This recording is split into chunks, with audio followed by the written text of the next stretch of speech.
how can you take more than your share if everything is exactly calculated? We talked about qadr. Allah subhanahu wa ta'ala has determined everything. How can you take more than your share? How is this baghi even possible? Is it بغير حق? بغير حق or with haqq? Can you ever get more than what Allah subhanahu wa ta'ala determined for you? You cannot.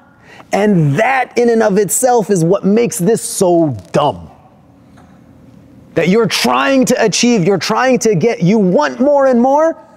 But akhi, we've mentioned this a million times already in this class. If all of the jinn and all of the ins were to come together to benefit you, they wouldn't do anything but that Allah subhanahu wa ta'ala had already written it for you. So even if you want this, you want to do this baghi, you want to try to go beyond extremes, you want to try to go beyond the limits that Allah subhanahu wa ta'ala set for you, you're not even going to get it.